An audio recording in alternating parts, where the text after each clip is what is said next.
11월 9일 다니엘서 4장 1절로 18절 진정한 통치자입니다.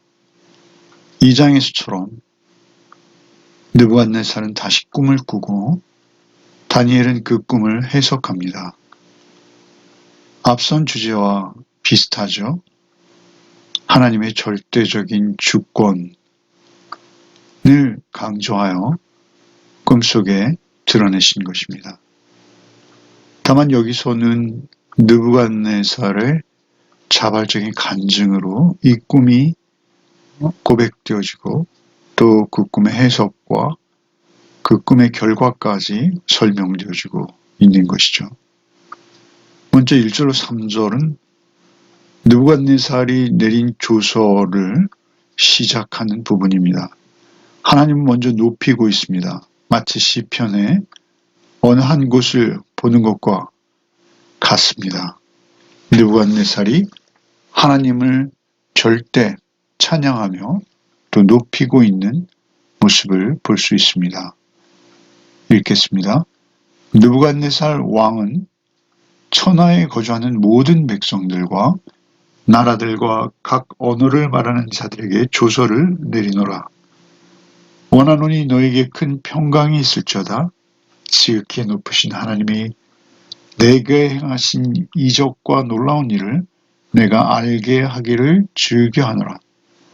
참으로 크도다 그의 이적이요 참으로 능하도다 그의 놀라운 일이요 그의 나라는 영원한 나라요 그의 통치는 대대에 이르리로다. 분명 느부갓네살은 바벨론이라는 천하무적의 거의 천하를 통일한 왕국의 왕이라는 사실이죠. 그럼에도 불구하고 그는 자신보다 더 높으신 분이 계심을 고백하고 있습니다. 또한 그분이 행하신 이적과 놀라운 일을 내가 더 알기 원한다. 그리고 그것을 즐거워한다. 라고 고백하고 있습니다.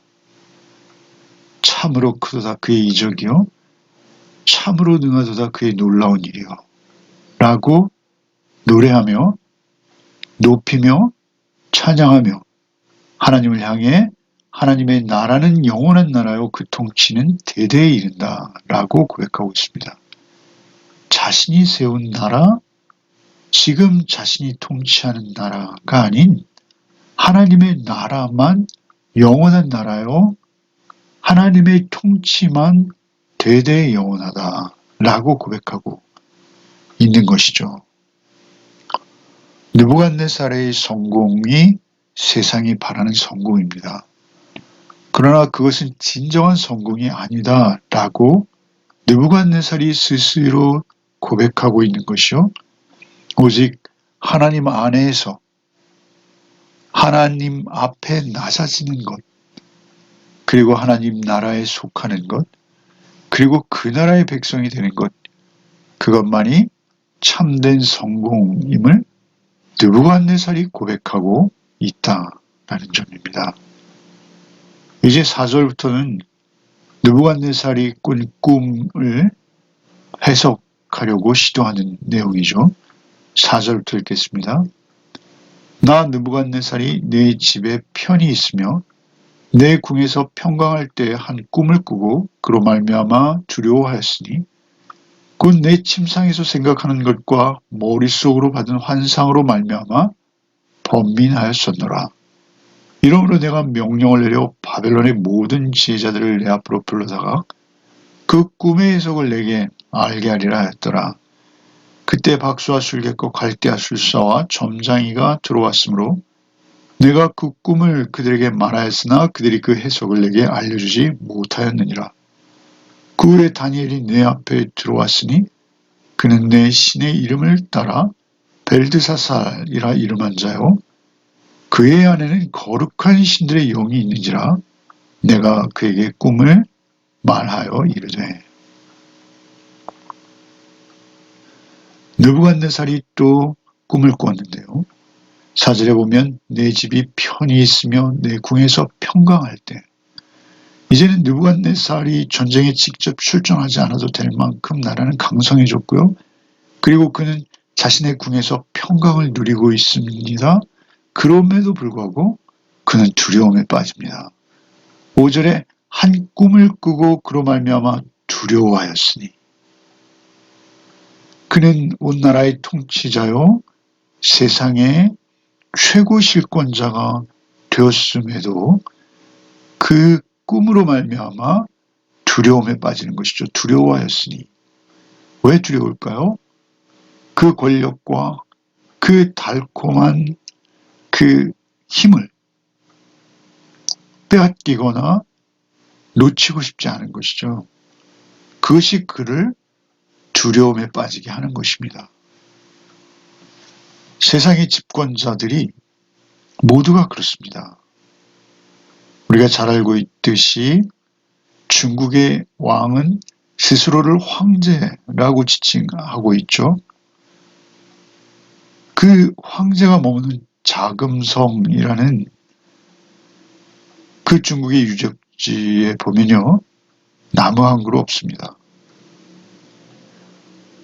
사람의 움직임을 다 볼 수 있도록 황량하게 해놓은 곳이죠. 그리고 비슷비슷한 건물들을 쭉 늘어놓았죠. 굉장히 넓은 곳에. 그리고 그 안에 방들을 수도 없이 꾸며놓았습니다. 그리고 매일 밤 그 방을 바꾸어 자고 있다라는 것이죠. 불안한 것입니다. 두려운 것입니다. 그런가 하면 모택동인가요? 중국의 최고 실권자가 되었던 그도 자신의 하인이나 노비들의 방을 그 자신들의 수하 중에 가장 낮고 천한 그러한 자들의 방을 사용했다 합니다. 잠을 청할 수가 없어서 그러한 자들의 방에서 잠을 청했다라는 것이죠. 두려운 것입니다. 그 힘으로 나라의 권력을 잡은 자, 사실 그 내면의 그 두려움은 누가 알겠습니까? 결국 그것이 그의 꿈이 되었고 그 번민으로 말미암아 받은 환상으로 말미암아 번민하였었노라. 그러므로 내가 명령을 내려 바벨론의 모든 지혜자를 내 앞에 불렀다. 다시 부른 것이죠. 그리고 이번에는 그가 그 꿈의 해석을 내게 알리라 라고 하며 그 꿈의 내용을 말해주죠. 지난번에는 그 꿈도 맞추라 라고 요구했죠. 굉장히 무리한 요구였습니다. 그러나 이번에는 그 꿈을 밝히 말하는 것이죠. 그럼에도 불구하고 그때 박수와 술객과 갈대와 술사와 점쟁이들이 모두 와서 그 꿈을 해석조차 하지 못하는 것이죠. 그 해석을 내게 알려주지 못하였다라고 하죠. 그리고 그 후에 이제 다니엘이 내 앞에 들어왔다. 그리고 그가 벨드사살, 자신의 신의 이름을 따라서 자신이 이름을 바꿔주었는데 그가 사실 다니엘인데 그가 들어와서 내게 그 꿈의 내용을 해석해 주었다. 그렇게 그가 해석할 수 있었던 이유는 거룩한 신들의 영이 그 안에 있어서 그것이 가능했다라고 말하는 것이죠. 거룩한 신들의 영이 그 안에 있다라는 것입니다. 그러니까 박수와 술객과 갈대아 술사와 점장이들은 그 바벨론의 그 축적된 데이터, 그 바벨론의 축적된 문명, 그것으로 그들이 나름 내어놓는 해석들, 그것은 인간적이라는 것이죠. 그 인간의 해석이라는 것입니다. 그들이 겉으로는 박수와 술객과 술사와 점쟁이로 불려지고 있으나 그들은 인간의 수준이라는 것이죠. 그러나 다니엘에게는 거룩한 신들의 영, 그의 표현에는 우상들, 여러 신들을 지칭하고 있어요. 그것은 그의 우상적인 배경으로 인해서 그의 한계일 것입니다. 어쨌든 그 영이 그 안에 있어서 다니엘이 그 꿈을 해석할 수 있다라고 이렇게 고백하고 있는 것이죠. 그리고 이제 그 꾼 꿈을 말하고 있습니다. 그 꿈의 내용이 무엇인지 9절부터 읽겠습니다. 박수장 벨드사살이 내 안에 있는 거룩한 신들의 영이 있은즉 어떤 은밀한 것이라도 내게는 어려울 것이 없는 줄을 내가 아노니 내 꿈에 본 환상의 해석을 내게 말하라. 내가 침상에서 나의 머릿속으로 받은 환상이 이러하니라. 내가 본즉 땅의 중앙에 한 나무가 있는 것을 보았는데 높이가 높더니 그 나무가 자라서 견고하여지고 그 높이는 하늘에 나왔으니 그 모양이 땅 끝에서도 보이겠고 그 잎사귀는 아름답고 그 열매는 많아서 만민이 먹을 것이 될 만하고 들짐승이 그 그늘에 있으며 공중에 나는 새가 그 가지에 깃들고 육체를 가진 모든 것이 거기에서 먹을 것을 얻더라. 내가 침상에서 머릿속으로 받은 환상 가운데 또 본즉 한 순찰자, 한 거룩한 자가 하늘에서 내려왔는데 그가 소리질러 이처럼 말하기를 그 나무를 베고 그 가지를 자르고 그 잎사귀를 떨고 그 열매를 해치고 짐승들을 그 아래에서 떠나게 하고 새들을 그 가지에서 쫓아내라. 그러나 그 뿌리의 구루터기를 땅에 남겨두고 쇠와 노줄로 동이고 그것을 들풀 가운데 둬라. 그것이 하늘 이슬에 젖고 땅의 풀 가운데서 짐승과 더불어 제 몫을 얻으리라. 또 그 마음은 변하여 사람의 마음 같지 아니하고 짐승의 마음을 받아 7대를 지내리라. 이는 순찰자들의 명령대로요 거룩한 자들의 말대로이니 지극히 높으시니가 사람의 나라를 다스리며 자기의 뜻대로 그것을 누구에게든지 주시며 또 지극히 천한 자를 그 위에 세우시는 줄을 사람들이 알게 하려 함이라 하였느니라. 나 느부갓네살 왕이 그 꿈을 꾸었으나 너 벨드사살아 그 해석을 내게 말하라. 내 나라 모든 지혜자가 능히 내게 그 해석을 알게 하지 못하였으나 오직 너는 능히 하리니 이는 거룩한 신들의 영이 내 안에 있음이라. 벨드사살은 앞서 8절에도 거룩한 신들의 영이 내 안에 있다라고 하고 9절에도 벨드사살아 너 안에 거룩한 영들이 있은즉 이렇게 말합니다. 그리고 오늘 본문이 끝나는 18절에도 알게 하라. 너는 능히 알게 할 수 있을 것이다. 왜냐하면 거룩한 신들의 영이 내 안에 있기 때문이다 라고 말하고 있죠. 그러니까 하나님의 영이 하나님의 사람 안에 거하시는 것, 그것은 능력입니다. 그것은 느부갓네살도 인정할 수밖에 없는 능력이죠. 그것은 우리가 앞서 애굽의 왕 바로도 역시 요셉 안에 있는 하나님의 영을 인정하는 것을 우리가 볼 수 있죠. 창세기 41장 38절 그의 신하들에게 이르되 바로가 그의 신하들에게 이르되 이와 같이 하나님의 영에 감동된 사람을 우리가 어찌 찾을 수 있으리요. 그러니까 하나님의 영은 오늘날에도 우리의 모든 삶 속에 간섭하고 계십니다. 심지어 우리가 우리의 결혼 생활, 우리의 사회생활, 이웃과의 관계, 심지어 우리의 예술, 우리의 사업, 모든 분야에서 하나님의 영은 일하고 계신다라는 것입니다. 이것은 그 영을 힘입어 대단한 입신양명이나 출세를 한다 그런 말이 아니라 하나님의 영이 있는 자는 하나님의 인격과 성품을 고백하며 그것을 살아낸다라는 것이죠. 그리고 그것은 누군가의 눈에 띈다라는 것입니다. 그가 거짓말하지 아니하고 그가 성실하며 그가 하는 모든 일이 하나님의 인격과 성품을 닮아 있음을 알게 되어진다라는 것이죠. 성령이 충만한 정도에 따라서 그의 삶은 달라질 수밖에 없는 것이죠. 이것은 현재 우리의 삶 속에서도 동일한 것입니다.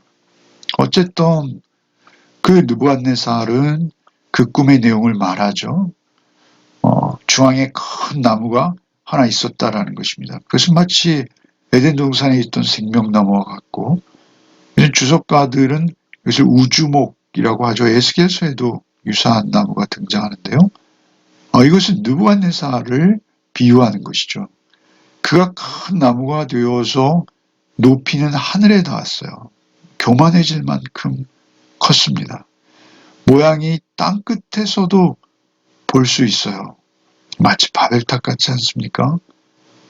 그로 인해서 잎사귀는 아름답고 열매가 많아서 세상의 모든 생명체들이 그 나무에 깃들고 거기서 먹을 것을 얻었어요. 참으로 그가 세상에 유익한 것 같은데, 그런데 그때 한 순찰자, 한 거룩한 자가 하늘에서 내려옵니다. 13절에 또 본즉, 그의 꿈에 본즉 한 순찰자, 한 거룩한 자가 하늘에서 내려왔다는 것이죠. 그리고 그가 크게 소리를 지르기를 그 나무를 베고 가지를 자르고 잎사귀를 떨고 열매를 해치고 짐승들을 떠나게 하고 그 가지에서 새들을 쫓아내고 그 나무를 완전히 회파하는 것이죠. 그럼에도 불구하고 그 나무의 뿌리 구루터기만큼은 땅에 남겨두어요. 그를 제어하는 노줄로 쇠와 노줄로 동일 뿐 그를 아주 없애지는 않아요. 그리고 그가 하늘 이슬에 젖어서 사람의 마음이 아니라 짐승의 마음을 가지고, 이것은 정상이 아니라는 것이죠. 사람의 마음 같지 않냐고 짐승의 마음을 받아 7대 7년을 지낼 것이다. 이는 순찰자들의 명령대로 거룩한 자들의 말대로다. 라고 그가 고백하고 있죠. 이것은 말이죠. 꿈과 그 해몽에 관한 이야기입니다만 그의 간증 형식을 빌고 있어요. 지극히 높으시니, 17절에 지극히 높으시니가 사람의 나라를 다스리시며 자기의 뜻대로 그것을 누구에든지 주시며 또 지극히 천한 자를 그 위에 세우시는 줄을 사람들이 알게 하려 함이라. 그렇게 그 느부갓네살로 비유되는 중앙에 있는 큰 나무가 수모를 당하고 뿌리만 겨우 남겨지고 수모를 당하고 하는 모든 것들이 그 지극히 높으신 이가 보낸 순찰자, 거룩한 자, 이것은 동일한 천사들이라고 볼 수 있습니다. 하나님의 말씀과 그 일들을 대행하는 자, 그 순찰자들에 의해서 그가 아주 큰 수모를 당하고 짐승의 마음으로 쫓겨다닌다라는 것이죠. 7년 동안이나. 그런데 이렇게 되는 것은 모두가 지극히 높으신 이의 뜻이라는 것입니다. 그분의 뜻이 무엇입니까?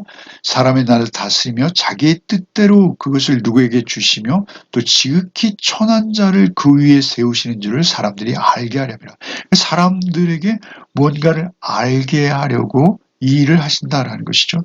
무엇을 알게 하신다는 것이죠?